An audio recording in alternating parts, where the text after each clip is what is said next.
Kumusta mga idol, sa GR Palinto muling nagbabalik pang talakay ng usaping pangkalusugan at karagdagang impormasyon.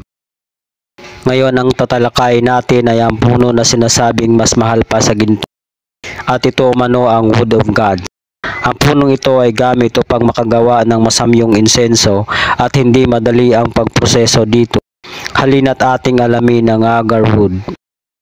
Sinasabing ang agar wood o lapnisan sa Tagalog ay mas mahal pa sa ginto. Dahil umano bihira lang ito makita, ngunit kung may tanim ka man ito ay ipinagbabawal.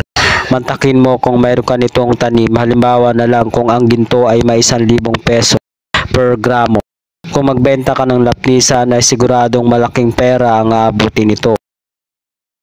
O malamang milyon-bilyon pa ang halaga, ngunit ito daw ay pinagbabawal ng gobyerno.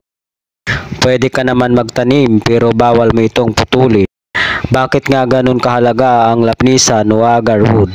At ang pagproseso nito ay hindi madali, kung saan sinusugatan ang katawan ng puno ay pinapaso ito upang magkaroon ng butas o sugat. At ang mga sugat ng puno sa kalaunan ay nagkakaroon ng impeksyon. At pagkatapos ay kinakaskas ito ng masuri at ginagawang pabango sa loob ng bahay at iba pang mga mahalagang pinagagamitan ng lapnisan. May taglay umano itong kakaibang aroma at dahil hindi madali ang pagproseso nito, maging ang pagtatanim nito ay gumugugol din ng taon-taon. Kaya kung ikaw magtanim nito ngayon, malamang sa malamang ay ikakayaman mo ito sa susunod na panahon. Ang agar wood o gaharo na kilala sa maraming bansa sa Asia ay isang resinous heartwood na nangyayari sa mga puno na kabilang sa genus Aquilaria.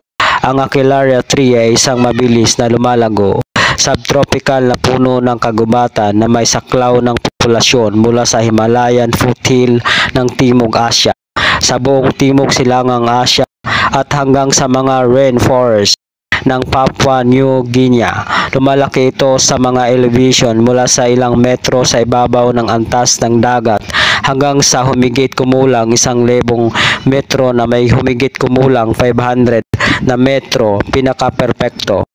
Kaya't kung ang lahat ay pwede magtanim at magbenta, malamang wala nang maghihirap sa bansa. Ngunit kabaliktaran ang nangyayari sa panahon natin ngayon dahil walang nakalang budget para dito at hindi alam kung paano ito mapalago. Ngunit kung masikap ka, ay magagawa mong palaguin at pakinabangan ng agar wood na mas mahal pa sa ginto. Hanggang dito na lamang mga idol. Kung nagustuhan mo ang video natin ngayon, mangyari lamang na pa-like at follow naman para sa pagpapalaganap ng higit pang impormasyon. Salamat mga idol, hanggang sa muli.